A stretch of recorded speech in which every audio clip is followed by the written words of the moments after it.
crecimiento económico no alcanzó para pagar el beneficio del doble aguinaldo. Ministro, un gusto saludarlo, bienvenido. Muchas gracias, buenas noches y buenas noches a toda tu audiencia.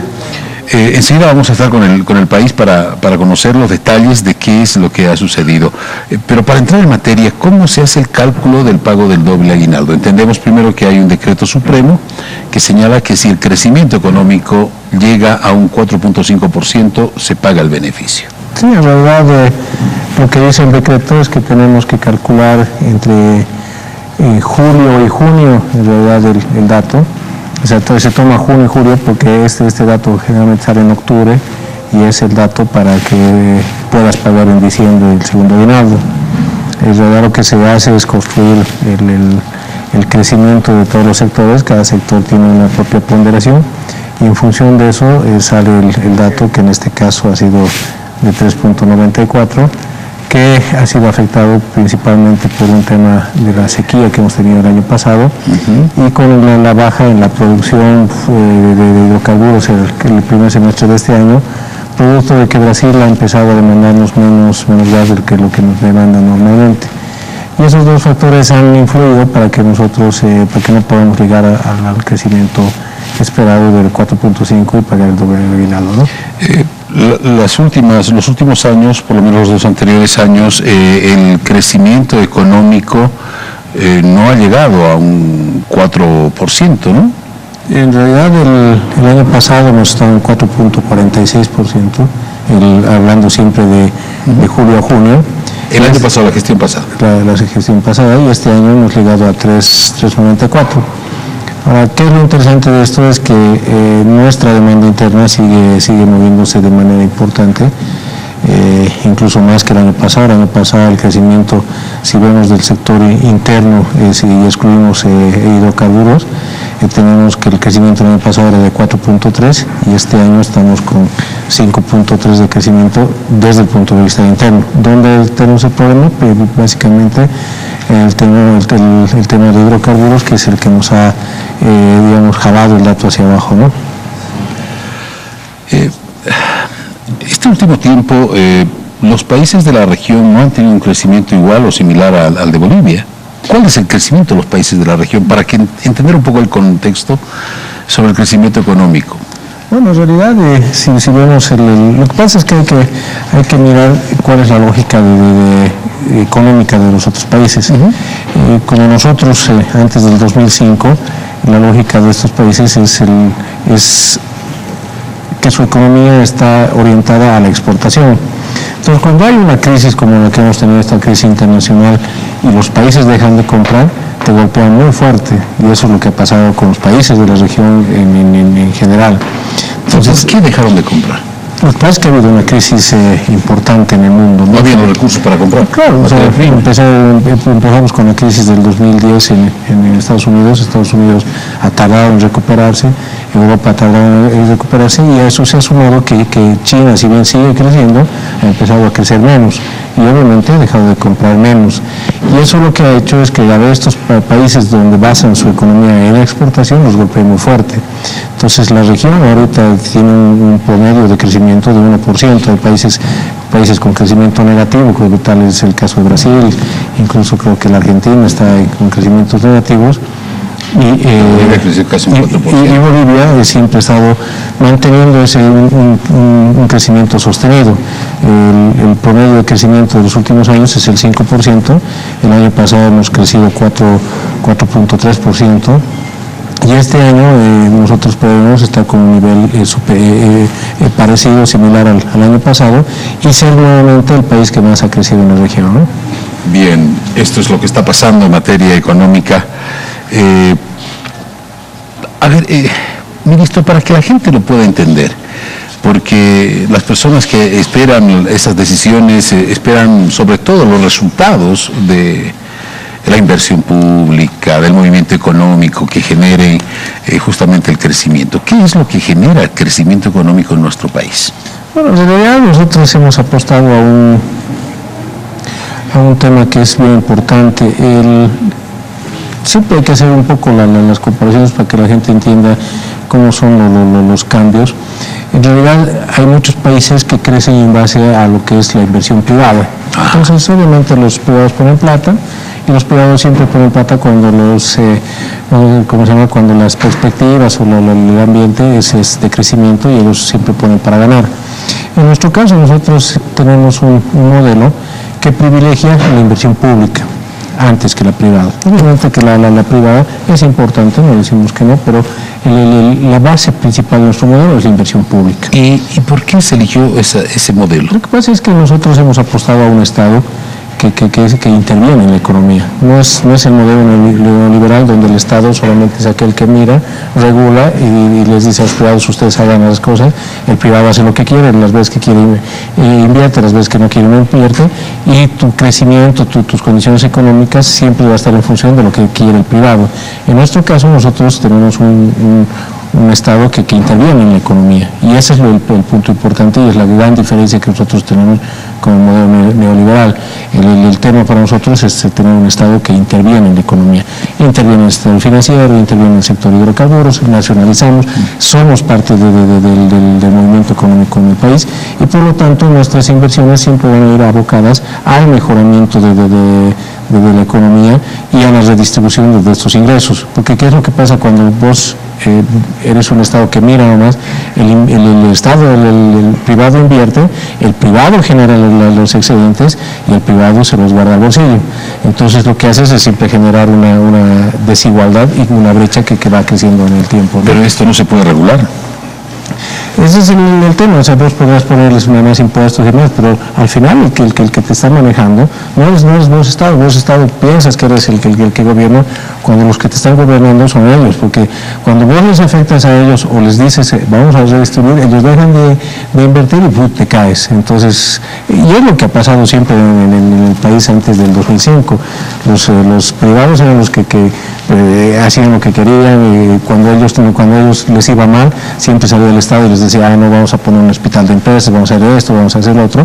¿Por qué? Porque era un Estado que estaba supeditado a las decisiones de estos privados. En el momento que los privados les decían: no te voy a apoyar, el país se cae. Entonces, ese tipo de economías son las que son altamente dependientes del sector privado, ¿no? Ahora, ministro, ¿qué pasa con las economías de la región? Podríamos decir las más importantes y las más grandes. Por ejemplo, Brasil en esta oportunidad no ha crecido.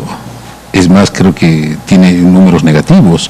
¿Qué pasa? ¿Cómo se maneja esa economía? Claro, es que ellos están, como te decía hace un momento, hay mucha dependencia del comportamiento de la inversión privada. Claro, y de los capitales extranjeros en realidad. Lo que pasa es que en la medida que hay unas crisis internacionales, los capitales extranjeros no entran a estos países, y como no tienes mercado hacia afuera, tampoco logras generar los recursos suficientes para que vos puedas ir creciendo. Y eso es lo que ha pasado en Brasil. En Brasil, como no había suficientes inversión extranjera, inversión privada, han empezado a subir las tasas, y las tasas han empezado a generar que los bancos vayan subiendo tasas y se empieza a encarecer el préstamo. Con eso te vuelves menos competitivo y las empresas van generando menos excedentes, y obviamente la economía va enfriándose, ¿no?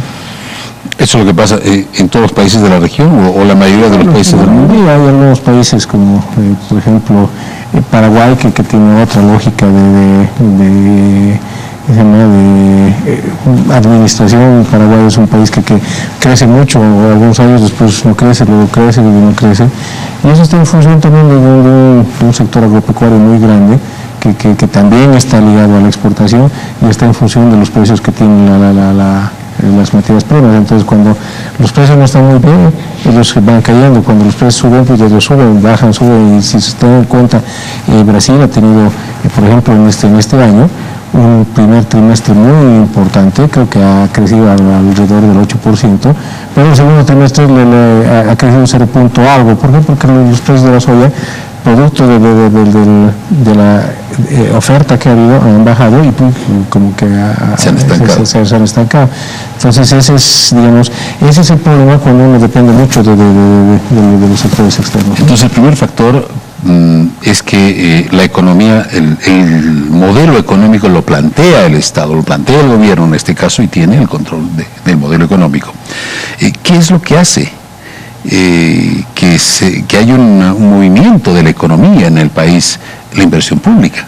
es principalmente la inversión pública. Nosotros ponemos un buen porcentaje, una gran cantidad de dinero en la inversión pública, y eso genera además un movimiento económico dentro del país, porque como que se produce un círculo virtuoso, ¿no? Vos pones la plata, hay empresas que te prestan servicios, estas empresas lo que hacen es generar una demanda también de bienes y servicios, mano de obra, y esta mano de obra tiene más dinero para que pueda generarle, digamos, demanda a otro tipo de industrias, y estos pagan impuestos y va generándose un círculo virtuoso en el tema, ¿no? Ahora, una de las instituciones que prácticamente ha lamentado que no haya un incremento o un pago del doble aguinaldo y que no haya un crecimiento del 4.5% ha sido la Central Obrera Boliviana, y ha pedido que el año este decreto sea modificado y que no sea el 4.5%, sino el 4%. ¿Eso es posible?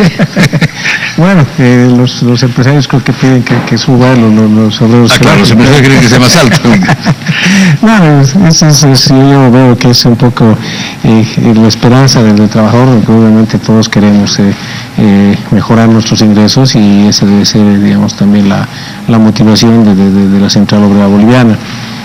Nosotros hemos establecido, digamos, un 4.5 porque hemos visto que esa es la tasa donde se genera, digamos, beneficio tanto para el empresario privado como para los obreros, y ahí es donde nosotros hemos buscado, a través de este decreto que se llama Esfuerzo por Bolivia, que lo que están ganando los empresarios también lo compartan con los obreros, ¿no? Permítame, ministro, está Cecilia Bellido con nosotros. El país entero está escuchando la explicación del ministro de Economía, Mario Guillén. Cecilia, nuevamente con usted, por favor. Saludamos al ministro Guillén.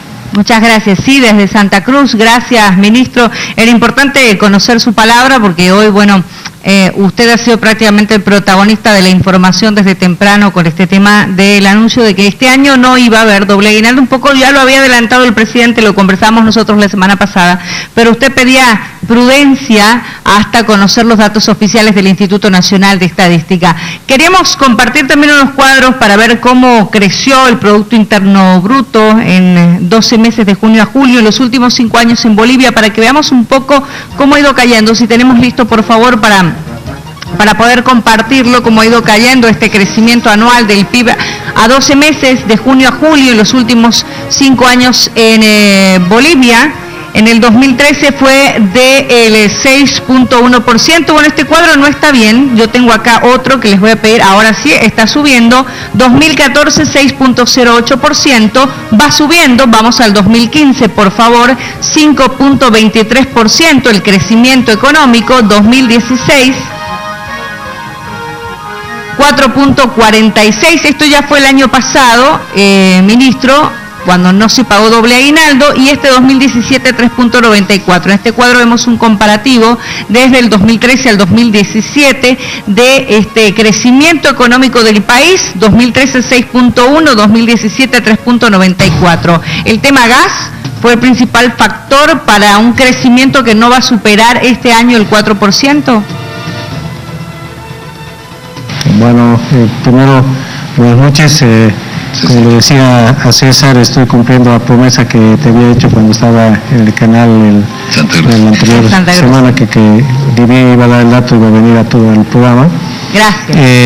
Bueno, tus datos difieren un poco de los datos oficiales que yo tengo.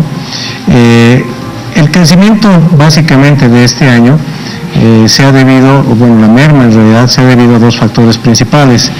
El segundo semestre del año pasado, como todos sabemos, había una sequía y nuestro sector agropecuario no ha crecido como ha crecido este primer semestre. Entonces eso ha afectado en primera instancia a que el crecimiento no sea lo suficientemente alto como para pagar el segundo aguinaldo. El segundo tema es que este primer semestre que hemos tenido básicamente en los meses de enero, febrero y junio, hemos tenido una demanda del Brasil inferior casi del 50% a lo que normalmente nos demandan. Entonces, estos 3 meses de una merma en la demanda por parte de Brasil es la que ha ocasionado que este dato no haya podido ser más alto, aproximadamente 3.94, como decía esta mañana. ¿Qué es lo importante de esto? Y eso también quisiera mostrarte este cuadrito, si es que lo podemos mostrar. Por supuesto. que complementa los datos que tú mostrabas. Esta barra verde es lo que son la demanda interna, el crecimiento de aquellos sectores que conforman el PIB, que es demanda interna. Si nos fijamos y comparamos este 5.30 de este año, es superior al que hemos tenido el año pasado. Entonces, ¿qué es lo que nos está dando? Que todavía seguimos con una demanda interna importante, incluso es superior al 2.8 que mostrabas del 2013, cuando el crecimiento ha sido 6.24. ¿Qué es lo importante de este dato? Si nosotros hacemos y comparamos y digamos, desmembramos este PIB en demanda interna y demanda externa, es que desde el punto de vista interno todavía el país sigue creciendo de manera dinámica, aproximadamente 5.30 de crecimiento, si solamente tomamos el punto interno del crecimiento del país, ¿no? Ministro, y con estos datos que se tienen, con lo que usted nos acaba de mostrar de un crecimiento de la demanda interna, con cifras que parecen estar un poco más alentadoras, ¿cuál es la expectativa que se tiene? No vamos a hablar de los 6 primeros meses, pero sí quizás de los 3 primeros meses, el primer trimestre del 2018. O sea, ¿cómo puede estar o cómo puede girar la situación que se ha generado en este 2017 para el próximo año? ¿Cuál es la expectativa, ministro? Bueno, en realidad, si hablamos desde el punto de vista del doble aguinaldo, tenemos que hablar de este siguiente semestre y del semestre siguiente. En el tema de hidrocarburos, a partir de junio ya hemos estabilizado, digamos, la compra de Brasil, por parte de Brasil aproximadamente hemos llegado a los niveles que ellos nos compran, que está entre 27 y 30 millones de metros cúbicos diarios. En el tema agropecuario también, que ustedes habrán visto que ha tenido un buen año. En realidad el primer semestre de este año y el segundo semestre han sido muy buenos desde el punto de vista del sector agropecuario, y lo que eso nos da, que nos hace vislumbrar que primero este año vamos a cerrar con un crecimiento encima del 4%, y esperamos que si esta dinámica sigue en el siguiente semestre, podamos tener un crecimiento que esté muy cercano, que esté en 4.5 o ojalá superando el 4.5, para que podamos pagar el segundo aguinaldo, pero todo va a estar en función, como le decía, de cómo se vayan generando cómo se vayan moviendo los sectores. A esto hay que sumarle que este segundo semestre también estamos acelerando el tema de la inversión pública, que genera una dinámica en la economía, y bueno, también que el próximo semestre también vamos a continuar con las obras de la inversión pública y podamos llegar a un crecimiento que nos pueda permitir ya pagar el doble aguinaldo el siguiente año, ¿no? Y a propósito de la inversión pública, el presidente durante el fin de semana se refirió al tema inversión pública, le pidió mayor compromiso a los ministros, porque según el presidente no hubo la inversión pública que él esperaba. ¿Cuál va a ser hasta cerrar este 2017, ministro? O sea, se escuchó al presidente hasta molesto, ¿no?, con el grado de ejecución presupuestaria. Bueno, en realidad el presidente siempre está preocupado por el tema económico. Nosotros cuando presentábamos las cifras de porcentaje de inversión pública en el gabinete, él se preocupó y es lo que llamó a esta reunión de gabinete ampliado, para que en función a todas las cabezas que conforman el órgano ejecutivo, no solamente los ministros, sino viceministros, entidades bajo tuición y nuestras propias empresas públicas, veamos cuáles son los problemas de por qué no se está generando un mayor porcentaje de inversión pública. Entonces el gabinete ampliado fue para eso, para que identifiquemos cuáles son los problemas, cuáles son las soluciones principalmente, y podamos en estos últimos 2 meses del año generar un porcentaje mayor de inversión pública, porque eso genera nomás una dinámica en el mercado, en la economía, y eso genera, se nota en el movimiento económico y obviamente en las familias.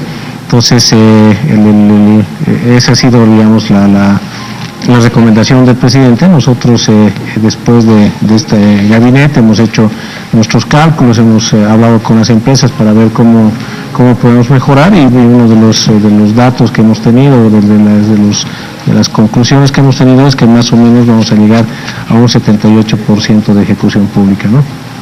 ¿Y eso era lo que estaba previsto, 78%? ¿Tenían previsto más? ¿Cuál es el comparativo? Bueno, en realidad lo último siempre sería que podamos ejecutar el 100%, pero si nos comparamos, digamos, con el año anterior, la ejecución ha sido 79.2 y nosotros podemos llegar al 78, vamos a estar 1.2% más bajos que el año pasado, pero bueno, vamos a hacer todos los esfuerzos todavía para mejorar este 78%, ¿no? Gracias.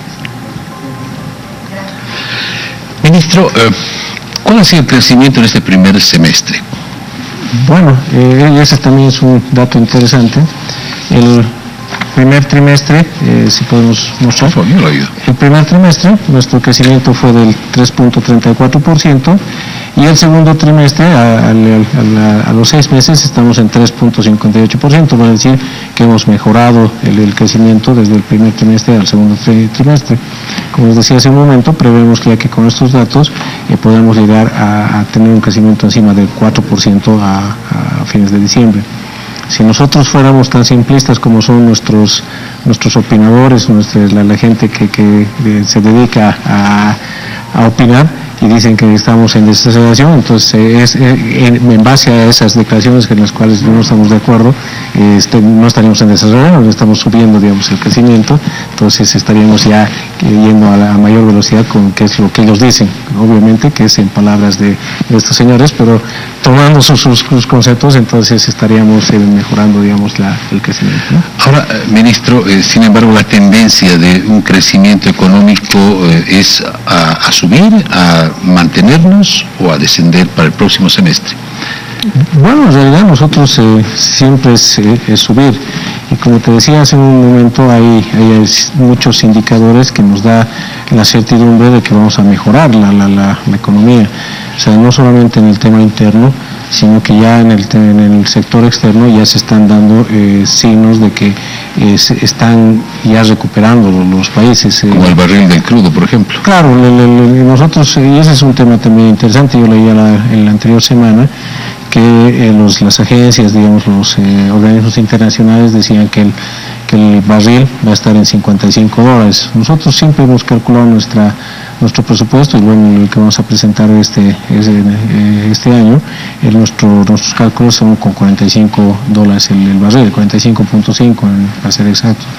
Entonces tenemos todavía ahí un buen margen para que podamos seguir creciendo y pues seguir invirtiendo, porque una de las cosas también que es importante que la gente sepa es que en todos estos años que, digamos, hemos tenido algún momento precios altos, digamos, cuando el barril de petróleo llegó a 100, 110, nosotros siempre hemos mantenido la prudencia en el gasto, en nuestro presupuesto. Nosotros siempre hemos calculado, digamos, a 45 que debería estar nuestros ingresos y nuestros gastos. Entonces, cuando vos tenías estas subidas, te generaba un adicional que nosotros lo dedicábamos a inversión pública. Ajá. Y nunca nos hemos digamos, ambientado o adaptado a esos precios altos, porque después cuando baja, ahí tienes que bajar y ahí son las medidas drásticas que hay que tomar, ¿no? Haciendo una comparación para que la gente nos pueda entender, ministro, o sea, ¿podemos ahorrar? ¿Tenemos capacidad de ahorro? Sí, en el tema... Es decir, nuestro dinerito, lo que va sumando, lo que van creciendo, eso que por meter el gas, porque se vendan nuestros minerales, por todo el movimiento económico interno, todo esto genera un incremento. Bueno, en realidad gran parte de la inversión pública que nosotros tenemos, también la financiamos con estos ahorritos que hemos tenido. O sea, ese digamos es la virtud, porque esos son los ahorros, digamos, ¿no? Si vemos nosotros todo la historia del déficit, digamos, en nuestro país en los últimos años, ha habido buenos años que hemos terminado sin déficit y con niveles de inversión bastante elevados, y eso se daba porque nosotros utilizamos esta capacidad de ahorro que teníamos, ¿no? O sea, este excedente que teníamos, en vez de destinarlo a gasto corriente, nosotros lo invertíamos en inversión pública, y eso nos generaba que vaya generándose proyectos que a la larga nos van a ir redituando nuevamente más ingresos. Entonces tenemos esta capacidad, nosotros siempre hemos mantenido una prudencia en el gasto, y en la medida que digamos, por decir, si se cumple estas proyecciones de $55 que dicen los organismos internacionales y nosotros entramos con 45, vamos a tener un excedente para que podamos invertir, no solamente desde el nivel central del Estado, sino también de las entidades subnacionales, ¿no? Ahora, bueno, esta es mi última pregunta. Si bien los commodities internacionales son importantes, de alguna manera las materias primas que exportamos, que vendemos, el gas, etcétera, etcétera, pero hay otros proyectos también que son muy grandes, como vender energía, producir energía y venderla. ¿Qué tan cerca estamos de esto? Todavía no podemos contar con esos recursos. Bueno, en realidad hemos estado invirtiendo bastante en el tema hidroeléctrico, en parques eólicos, y yo la verdad es, una vez que terminemos estos proyectos, porque son proyectos de envergadura, o sea, construir un hidroeléctrico, construir un parque eólico, no es algo que lo termines en unos cuantos meses, sino lleva su tiempo, y en la medida que ya vayamos terminando todas estas inversiones que estamos haciendo, obviamente vamos a ir teniendo mayores réditos, ya no solamente de exportar gas.